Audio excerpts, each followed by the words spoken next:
Good morning, everyone. It's Rabbi Akiva Males, and I hope that you're well. Today is Friday. It's August 21st. We're getting ready for Parshas Shoftim. I wanted to share something with you that I saw this week. It really made an impression on me. In Shoftim, we're going to read about many mitzvahs. And one of the mitzvahs that we're going to read about is the mitzvah of appointing a king, a melech, on the Jewish people over Bnei Yisrael when we would enter into the land of Israel. The pasuk tells us, Som tasim alecha melech. And we're supposed to have a melech. We're supposed to have a king over us.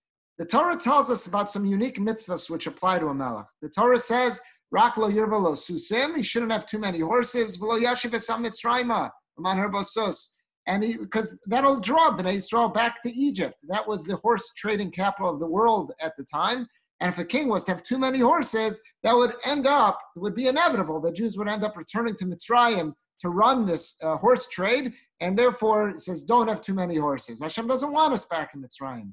And then the second mitzvah that's unique to a king is it says, V'lo yarbe lo nashim. He shouldn't have too many wives. Rashi quotes the Gemara that tells us the limit was 18. That was the maximum for a melech, that he can't have too many wives. V'lo yasur levavo. So they do not sway his heart.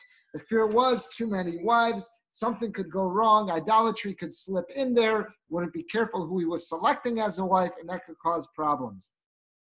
Two unique mitzvahs to a melech Yisrael, to a king over Bnei Yisrael. The Gemara, there's a very famous Gemara in Sanhedrin that uses these psukim to tell us what's the reason why the Torah doesn't give us the Tamei mitzvahs. The Torah doesn't ultimately reveal to us what the rationale or the reason behind all the mitzvahs are. And the Gemara says that Chazal told us, you know why? Because look what happened. There were two mitzvahs that the Torah clearly gave us the reason. The mitzvah of, by the melech, the mitzvah of lo yarve lo susim, that he's not supposed to have too many horses, so Bnei Yisrael doesn't return to Egypt. And also the mitzvah of lo yarve lo nashim, he shouldn't have too many wives, so they don't sway his heart. And Chazal say, look what happened. Hashem gave us the reason for those two mitzvahs, and came along Shlomo HaMelech, who was such a chacham, and Shlomo HaMelech said, well, now that I know the reasons for those mitzvahs, why Hashem didn't want us to do that, those won't apply to a chacham like me. I'll engage in this. I'll have a ton of horses, and I'll make sure we don't go to Mitzrayim. I'll marry a ton of wives, and I'll make sure that my heart's not swayed. That was what Shlomo HaMelech's cheshbon was, and he failed in both of them. The Gemara quotes the psukim that tell us in Malachim that he failed in both of those areas. That yes, because of his abundance of horses, Klal Yisrael did end up setting up an outpost in Mitzrayim in Egypt, and many Jews were going down there to engage in the horse trade. And we're also told that due to his many wives, his heart was swayed towards the end of his life. So he did fail in those two regards. And that's why Chazal tell us that Hashem was very careful about not revealing to us the Tamei HaMitzvahs, because he saw what happens. Let me show you what happens when I give you two of them. A Chacham Mikol Adam, the greatest wise man on earth, will fail in those regards. So now we understand why for the 611, the other mitzvahs in the Torah, we're not given the reason. Therefore, none of us will think we're going to outsmart the Torah, and we're not going to come up with cheshbonos, calculations, and we'll just observe all of the mitzvahs. That I was always familiar with. But then this year I saw a medrash that I don't think I had ever seen before. The medrash says as follows: Amar Rabbeinu, our sages taught, Va'oso Shah, at that time, when Shlomo HaMelech thought he was going to outsmart Hashem and engage in these transgressions, having too many horses and an abundance of wives. So it says, Va'oso Shah, at that moment, also Yud Shebi Yarbeh, the Yud from Yarbeh, because again, both of those mitzvahs start with the Yarbeh. You shouldn't have too many horses, and he also shouldn't have too many wives. So the Yud from Yarbeh goes up to heaven, and prostrates himself, lies down in submission before God. V'amran, the Yud says, Ribon Olamim, Master of the universe, Lo kacha marta, didn't you say, Ein os betela min Torah la'olam? Not one letter in the Torah will ever be made batal, will be made null and void. Ari Shlomo made him a vatalosi. But look at what Shlomo's doing. I'm the Yud from Yarbeh. The mitzvahs of the Melech start with me. And Shlomo HaMelech is being mevatel me, he's nullifying me. There's going to be a chain reaction. There'll be a slippery slope. He'll start coming up with ways to outsmart all the other mitzvahs too. So Hashem takes up the case of the Yud. He says, Amar la Kodesh Baruch Hu, God says to the Yud, Shlomo ve'elef kiyotze bo yu b'telem. Shlomo HaMelech, as great as he is, 1,000 more like him, they will all pass from this earth. The kotza mimech eni mevatel. But even the coats, the thorn, the top, the crown of the yud, that'll never be nullified. You'll see, the Torah will never be nullified.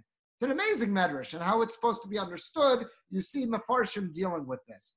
But I saw a tremendous question asked on this medrash from Rav Zalman Sorotskin. Rav Zalman Sorotskin, who survived the Holocaust, and he was in Lutsk in the Ukraine. He was one of the great Rabbanim there. He makes it to Eretz Yisrael, makes it to Israel after the war, and helps rebuild chinuch, rebuild Jewish educational institutions in Israel following the Holocaust. So in his commentary to the Torah, as Naima Torah, he quotes this medrash, and he asks such a good question on it. Let me read it to you. He says, Kasha, here's what I don't understand about this medrash. Valo kama gedolim b'Yisrael avru al mitzvahs Hashem. Shlomo HaMelech was not the first major figure in Tanakh to have violated a mitzvah in the Torah. There are others. One only needs to look at his father David, who had his lapse in judgment as well. There were other great figures in Tanakh who made mistakes. There were many other great ones who violated precepts of the Torah.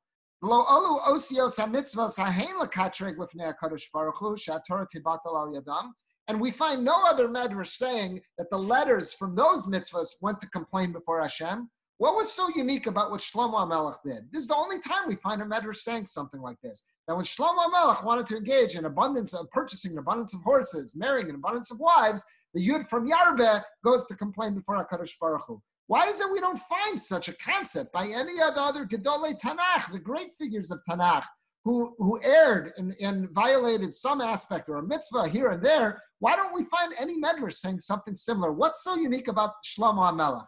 And listen to what Rav Sorotskin answers. He says, V'yesh Lomar, shekol zman sheyesh Yehudi echad ba'olam. As long as there's one Jew in the entire world, hamakayim mitzvah zu, who fulfills that mitzvah, which an Adam Gadol, which some other great Jew might be violating, it could be a Gadol Yisrael, it could be a great Jew, it could be many members of Bnei Yisrael who are violating. Harei eina mitzvah b'telam Yisrael. The mitzvah is not nullified because there are other Jews who are observing it. Yes, this one great Jew may have broken, may have violated that mitzvah, but it's being observed by an abundance of Jews. However, when it comes to a melech, he says, Aval mitzvahs lo yarba, these two mitzvahs of not having an abundance of horses and not having too many wives, shirak hamelech mitzav aleh. There's no other member of Bnei Yisrael who is commanded about this other than a king, other than a melech Yisrael. Vimhu mevatla, and if a Jewish king nullifies those mitzvahs, harehi betela chas v'shalom miYisrael lagamrei. Then that mitzvah is nullified. There's nobody else keeping it. It's exclusive to the king. If he's not observing it, nobody else is. Lefikach also hayud shal yarba b'taina lefnei hamakom. That's why the yud went up with a complaint before Hashem. Shlomo mevatel osam Yisrael. That Shlomo HaMelech was nullifying it. Since that mitzvah was exclusively on him, by his decision to circumvent that mitzvah, he was nullifying it. That's why we'll find this by Shlomo HaMelech and not anybody else. Because all the other violations of mitzvahs that we'll find from Gedolim, from great figures in Tanakh, there still were other Jews who were observing those mitzvahs. But here, this is a violation of the specific mitzvahs for a melech, for a king. If the king's not observing it, there's no other Jews observing it, so the mitzvah is nullified. Beautiful answer to this question. But I was thinking about this over the day yesterday, the course of the day yesterday, and something hit me.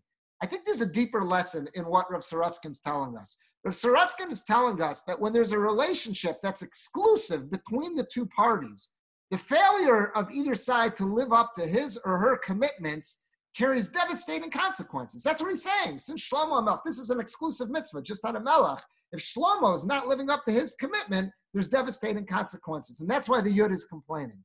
But it's not limited to this. It's to any commitment, any relationship that it's exclusive to the two parties. If one side isn't living up to his or her commitment, the results are absolutely devastating. And I think we could say it's very logical that the flip side is true as well. That when that relationship is exclusive and both parties honor their commitments, then their bond becomes stronger and the relationship is elevated to a level where it wasn't before. I think this is a powerful message for us to think about as we roll into Chodesh Elul. We're now in the month of Elul. We know that Hashem is in an exclusive relationship with Bnei Yisrael. Yes, Hashem relates to all the nations of the world, but we have a relationship with God that no other nation of the world has. We just read a few weeks ago in Parshas Re'eh, Ki am kadosh ato la'Hashem Elokecha. Moshe says, you are a sanctified people. Ubecha bachar Hashem lios lo la'am segula mikol ha'amim. God chose you, Bnei Yisrael, to be a treasured nation from all the nations of the world, Asher al Pnei Adamah, that are out there in the world. We have a special relationship with God. And because of that special relationship, that exclusive relationship, when we stray, the consequences are devastating. But on the flip side, when we return, when we come back to HaKadosh Baruch Hu, we can strengthen that relationship, and that bond becomes so much stronger. And that's what Elul is all about. In Halacha, it brings down that there's something very unique that happens from Rosh Chodesh Elul, from today until Yom Kippur. There are 40 days between today and Yom Kippur. You know what those 40 days correspond to? The last 40 days that Moshe Rabbeinu spent on Har Sinai. After Hashem told him he was mispal, he davened after he destroyed the Luchos. And he davened for 40 days. That was on the 17th of Tammuz. He davened for 40 days. And finally, at Rosh Chodesh Elul, God says to him, okay, come up for this next period of 40 days. And Solacha Shnei Luchos Avanim, you can carve out for yourself and etch on them a new set of Luchos. That begins with Rosh Chodesh Elul. This 40-day period ends when? On the 10th of Tishrei, which is Yom Kippur. That's when Moshe descends from Har Sinai with those Luchos. And that's when it becomes a day that's mesugal for tshuva, because it's so manifest that Hashem has forgiven us because we've returned to him. And that's why we say Elul is the Rashi Tevos. It's an acronym for Ani L'Dodi V'Dodi Li. I am for my beloved, and my beloved is to me. There's a bond. There's an exclusive relationship between HaKadosh Baruch Hu, between God and the Jewish people. And because of that exclusive relationship, there's no period stronger than now to make good on what we may have erred and to return to HaKadosh Baruch Hu. Listen to how the Mishnah Berurah, other sources say this as well. During these 40 days, our return is extremely powerful. It's more mesugal. It makes more sense that it should be accepted. And our dod, our beloved, who is Hashem, is more willing to accept our tshuva from Ava and love now than he is any other time of the year. So I think this idea from Rav Sorotskin, that when a relationship is exclusive between those two parties, what we do can make or break that relationship. But when we honor our commitments, it elevates it to an entirely different level. And that's what we're trying to do during Elul. We recognize God is our Dodi, he's our beloved, we are his beloved. And if we could return, if we could repair that relationship, we could take it to an entirely new level. I also think this is a special message for two couples in our shul. Baruch Hashem, thank God, this week, two member families of our shul celebrated the marriage of their children. And last week we had a third as well. Last week, Lisa and Seth Kaufman celebrated the marriage of their children, Elena and Gary Middleman. And this week we had two marriages in our shul. Nina and Sandy Blockman celebrated the marriage of their children, Moshe and Sharona. And Rivka and Kevin Braverman and the entire Katz family, they celebrated the marriage of Shani and Ben. And we are so happy for them. And I think if we could imagine a message that we would give to these married couples is to recognize the same way we're speaking about Bnei Yisrael, the Jewish people being in an exclusive relationship with God. And when we honor our commitments, it takes that relationship to a whole new level. And God forbid, if we don't honor those commitments, if we're disloyal to those commitments, it has devastating consequences. That's also true of a marriage. A marriage is an exclusive relationship between those two parties. We commit, it's a committed relationship. We're devoted to one another. And these couples, beautiful young couples, they are devoted to one another. They care about each other. They're dedicated. They're honest with one another. And we are absolutely certain that they recognize the special nature of that exclusive relationship that each spouse shares with the other. And they're going to do everything that they can to live up to their commitments and to honor one another and to have a loving relationship. And that's going to elevate it constantly to a new level and not, God forbid, do anything which could damage that relationship. We know they're going to stay away from that. And our bracha, our collective bracha to them, is that their marriages, these three new marriages, which began last week and also this week, between these member families of our shul, our bracha for them is that they should go mechayil al chayil, from strength to strength. Those exclusive relationships that they've entered into should only